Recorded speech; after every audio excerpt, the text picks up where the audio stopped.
여러분, 실리콘밸리에서 모바일 보안 스타트업을 운영하던 미국 CEO가 있었습니다. 업계에서 나름 이름도 알려지고 투자도 꽤 받았던 사람이죠. 그런데 말입니다. 그가 어느 날 갑자기 회사를 접었습니다. 그것도 단순한 폐업이 아니라 회사를 깨끗하게 정리하고 비행기에 몸을 실어 서울로 향했습니다. 자신의 모든 커리어를 건 그 결심. 도대체 왜 한국이었을까요? 그 이유는 단 하나. 그는 CNN에서 방영된 다큐멘터리 KUREA The Future is Now를 보고 말 그대로 충격을 받았기 때문입니다. 그 다큐멘터리는 놀랍게도 한국의 상상, 그 이상의 기술력과 현실을 담고 있었습니다. 그는 그 짧은 방송 하나로 한국이라는 나라에 완전히 매료돼 버렸죠. 도대체 어떤 내용이었길래 실리콘밸리에서 수년간 몸담았던 CEO가 모든 걸 정리하고 한국행을 결심했을까요?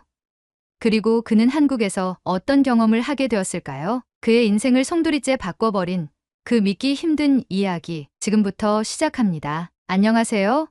저는 제이슨 리처드슨입니다. 미국 캘리포니아 출신으로 실리콘밸리에서 모바일 보안 관련 스타트업을 창업해 운영하던 평범한 기술 기업가였습니다. 대학 시절부터 컴퓨터 공학과 사이버 보안에 큰 관심을 가졌고 졸업 후엔 유수의 보안회사에 취직해 경력을 쌓다가 내 사업을 하고 싶다는 욕망이 점점 커졌습니다. 그렇게 창업을 결심했고 몇몇 투자자들의 도움을 받아 작은 회사를 시작했습니다. 처음엔 순조로워 보였고 저도 제 회사를 꽤 괜찮게 키워가고 있다고 생각했습니다. 하지만 현실은 생각만큼 낭만적이지 않았습니다. 기술력만으로는 부족했고 끊임없이 변화하는 시장 트렌드와 경쟁사의 혁신 속도, 투자자들의 압박, 팀원 간의 이탈과 반복되는 리소스 문제까지 매일같이 불이 나는 회사를 끌고 가는 느낌이었습니다. 어느새 사무실엔 저 혼자만 남아 새벽까지 노트북 앞에 앉아 고민하는 날이 많아졌습니다. 초반엔 저도 열정으로 버텼지만 시간이 흐를수록 이 일이 과연 나에게 맞는 길인지 회의감이 들기 시작했습니다. 하루하루가 지치고 피로했습니다. 도전은 좋았지만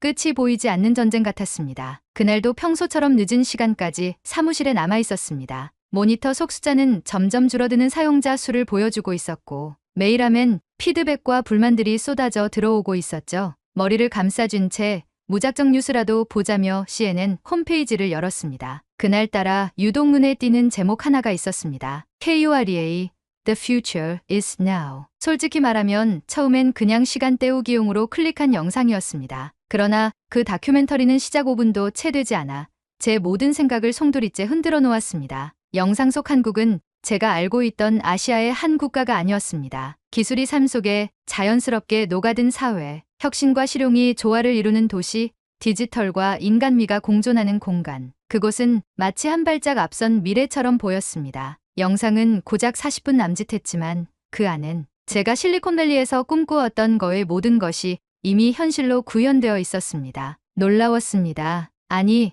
충격이었습니다. 기술을 사랑하는 사람이라면 누구든지 넋을 놓고 바라볼 수밖에 없는 광경이었습니다. 그때 제 머릿속에 문득 이런 생각이 스쳤습니다. 나는 지금 어디서 무얼 하고 있는 걸까? 왜 나는 여전히 가능성을 찾으며 이곳에서 발버둥치고 있는 걸까? 만약 내가 진짜 기술의 미래를 경험하고 싶다면 그곳은 이곳이 아니라 한국일지도 모른다는 확신이 들었습니다. 그렇게 마음이 기울자 모든 게 빠르게 흘러갔습니다. 불과 며칠 뒤 저는 회사 동료들과 투자자들에게 솔직히 상황을 설명했고 대부분 놀라워하면서도 이해해 주었습니다. 일부는 제 결정을 무모하다며 말렸지만 저는 이미 마음을 굳힌 상태였습니다. 미국에서의 모든 정리를 마치고 저는 생전 처음 비행기 티켓에 인천국제공항이라는 목적지를 입력했습니다. 두려움도 있었지만 이상하리만큼 설렜습니다. 새로운 기술 환경, 새로운 문화, 새로운 도전. 무엇보다도 내가 진짜 좋아하는 기술이 살아 숨쉬는 나라로 가는 느낌이었습니다. 한국에 도착하던 날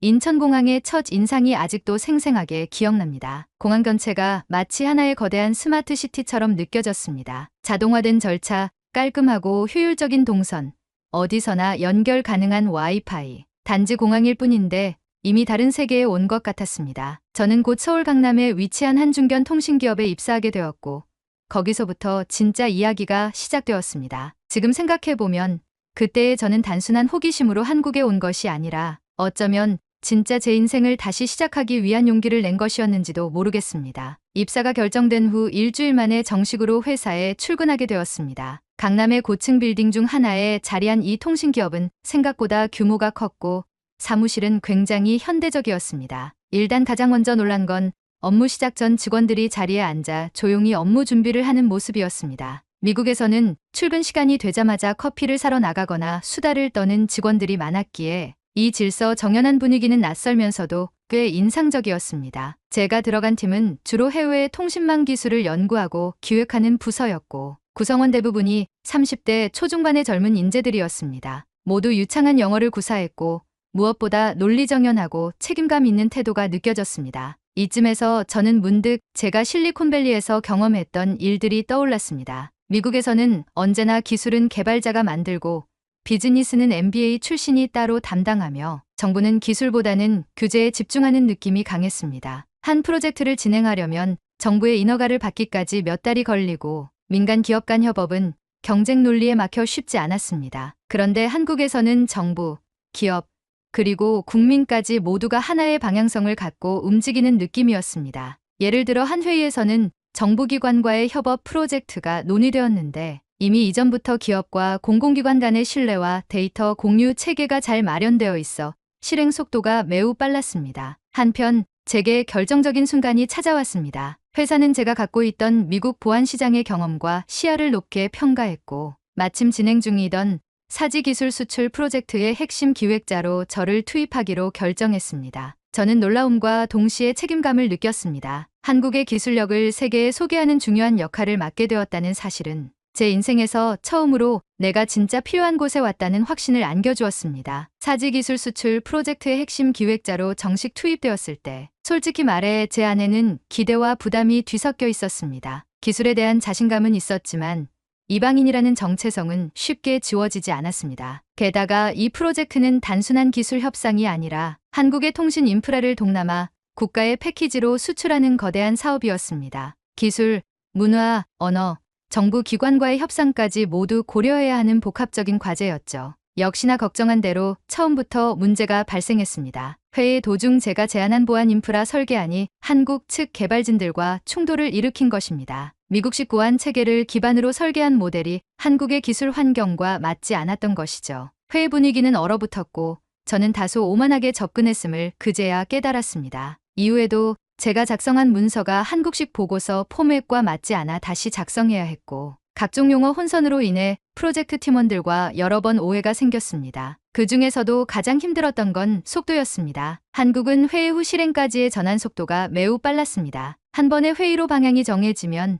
바로 실무로 들어갔습니다. 반면 저는 문제를 다각도로 분석하고 시뮬레이션과 리스크 평가를 거쳐 천천히 움직이는 스타일이었습니다. 이 차이가 조직 내에서 제이슨은 결정을 못 내린다, 시간을 끈다는 인식으로 번졌고 그게 참 속상했습니다. 그러던 어느 날 큰 위기가 터졌습니다. 우리가 수출 계약을 진행하던 동남아의 한 정부 기관이 계약 내용을 재검토하겠다고 통보해온 것입니다. 그들은 기술적 설명서 일부가 이해되지 않는다는 이유로 계약 진행을 잠정 보류했고 내부에서는 제 설명 방식이 복잡하고 현지 정서를 고려하지 않았다는 비판이 쏟아졌습니다. 저는 한순간에 외국인 실무 책임자에서 위험 요소로 낙인 찍힌 기분이었습니다. 그날 밤 사무실에서 늦게까지 홀로 남아 문서를 다시 검토하며 머리를 싸맸습니다. 하지만 포기할 수 없었습니다. 저는 다시 현지 기술자들과의 커뮤니케이션 방식부터 바꾸기 시작했습니다. 기술 용어를 최대한 간결하게 정리하고 각 파트마다 시각 자료를 추가했으며 문화적 맥락에 맞춰 설명 순서를 조정했습니다. 한국 팀과의 협업도 이전과는 다르게 접근했습니다. 제가 아는 것을 밀어붙이는 게 아니라 먼저 그들의 방식을 배우고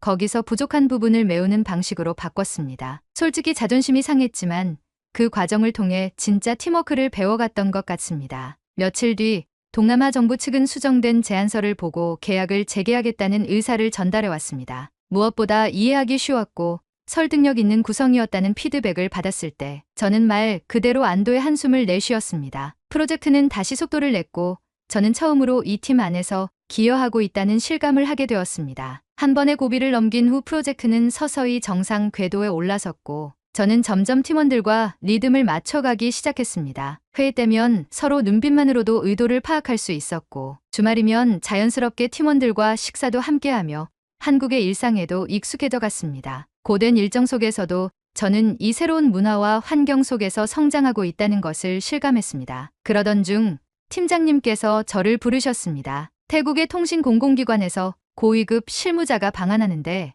우리 프로젝트에 대한 프레젠테이션을 제게 맡기겠다는 말씀이었습니다. 이건 엄청난 기회였습니다. 동시에 어깨가 무거웠습니다. 이번 발표가 성공적으로 마무리되면 계약은 물론이고 후속 사업까지 논의될 수 있는 중요한 자리였기 때문입니다. 저는 밤낮 없이 발표 자료를 준비했습니다. 기술적 설명뿐 아니라 제가 미국과 아시아 시장에서 겪은 사례를 녹여 상대가 쉽게 공감할 수 있도록 구성했습니다. 팀원들과도 몇 차례 리허설을 거쳤고 부족한 부분을 빠르게 보완했습니다. 모두가 기대했고 저도 자신감이 붙기 시작했습니다. 그리고 발표 당일 긴장과 흥분 속에 회의실 문이 열리고 태국 실무자들이 들어왔습니다. 저는 천천히 일어나 인사를 하고 프레젠테이션을 시작했습니다. 초반 분위기는 괜찮았습니다. 발표 내용에 집중하는 눈빛, 몇몇 고개 끄덕임. 그런데 발표 중반쯤 예상치 못한 일이 벌어졌습니다. 기술 보안 파트에서 제가 사용하는 영어 표현 중 하나가 그들 입장에선 민감하게 받아들여질 수 있는 단어였던 것입니다. 상대 실무자의 얼굴이 굳어졌고 동시에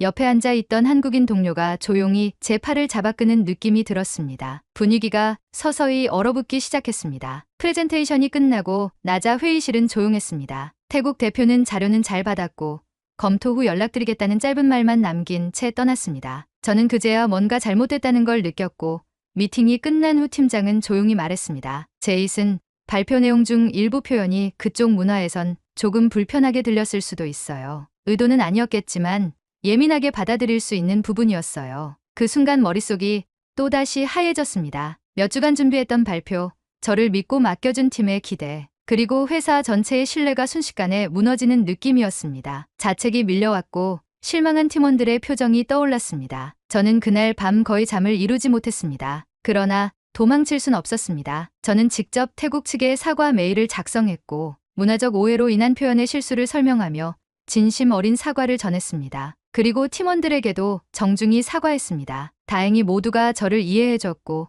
특히 팀장은 중요한 건 그 실수에서 배우고 바로잡는 자세라고 말해주었습니다. 며칠 후 태국 측에서 회신이 왔습니다. 예의 있는 사과와 보완된 설명 덕분에 오해는 풀렸고 다시 미팅을 진행해보자는 긍정적인 메시지였습니다. 그 순간 저는 깨달았습니다. 한국에서 제가 보고 있는 것은 단순한 기술 강국이 아니라 실수를 배움으로 전환하고 관계를 회복하는 힘까지 갖춘 사람들이라는 것을. 태국과의 오해가 풀린 뒤로 프로젝트는 다시 빠른 진행 속도를 회복했습니다. 저는 다시금 자신감을 얻었고 팀원들과의 관계도 이전보다 훨씬 깊어졌습니다. 프로젝트 실적이 점점 가시화되면서 제 이름도 회사 내부에서 조금씩 알려지기 시작했습니다. 어느 날 팀장이 저를 따로 불러 말했습니다. 제이슨 씨, 다음 달 발표회에는 본부장님과 함께 정부 관계자들도 오십니다. 우리가 추진 중인 수출 모델을 공개하는 첫 자리니까 준비 잘 해봅시다. 저에게는 또 하나의 중대한 시험대가 주어진 것이었습니다. 그 발표회를 앞두고 팀에서는 수차례 리허설을 했습니다. 제 역할은 외국인의 관점에서 본 한국 통신, 기술의 우수성과